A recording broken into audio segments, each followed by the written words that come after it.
കോഴിക്കോട് കോനാട് ബീച്ചിൽ കടൽക്ഷോഭ ഭീഷണിയിലാണ് 60ഓളം കുടുംബങ്ങൾ. ശക്തമായ തിരമാലകളാൽ വീടുകൾ കുലുങ്ങുകയും ഭിത്തികളിൽ വിള്ളലുകൾ വീഴുന്നതായി നാട്ടുകാർ പറയുന്നു.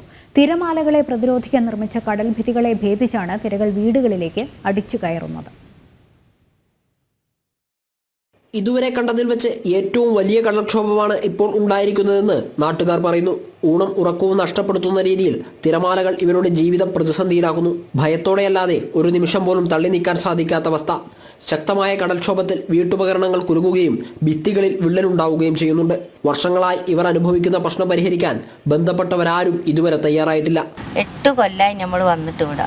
ഈ 8 കൊല്ലത്തിൻ്റെ ഇടയ്ക്ക് ഇങ്ങനത്തെ ഒരു കടൽ കണ്ടിട്ടില്ല. ഈ 8 കൊല്ലത്തിൻ്റെ ഇടയ്ക്ക് 2-3 പ്രാവശ്യം വന്നപ്പോൾ നമ്മൾ പറഞ്ഞു ഇതിൻ്റെ മേലെ ഒരു 3 വരി കല്ല് ഇടണമെന്ന്. ഇത് പാസ്സായിട്ടുണ്ട് എന്ന് പറഞ്ഞാൽ ഇതുവരെക്കും ഇട്ടിട്ടുമില്ല. ഈ സർക്കാർ വന്ന് 10 ലക്ഷം തരാം, 10 ലക്ഷം തരൂല്ല കയ്യിൽ. ഓല് 6 ലക്ഷത്തിന് സ്ഥലം വാങ്ങിത്തരും, 4 ലക്ഷത്തിന് വീടും വെച്ച് തരും. അത് നമുക്ക് നടക്കൂല. നമ്മളെ കയ്യിലിട്ട് ഓല് പൈസയും തരൂല. നമ്മളെ കയ്യിൽ ഓല് 20 ലക്ഷം റുപ്യ തന്നോട്ട് ഞങ്ങൾ എങ്ങോട്ടെങ്കിലും പോയിക്കോളാം. പിന്നെ ആണെങ്കിൽ 2 ആളും രോഗികളാണ്. 2 ആളെന്ന് വെച്ചാൽ 3 കിഡ്നി ലിവറൊക്കെ പ്രശ്നമാണ്. എനിക്കിപ്പോൾ പെട്ടെന്ന് വയ്യാണ്ട് വന്ന് ഞാനിപ്പോൾ ഹോസ്പിറ്റലിലെല്ലാം കിടന്ന് പിടിച്ച് വന്നതാണ്.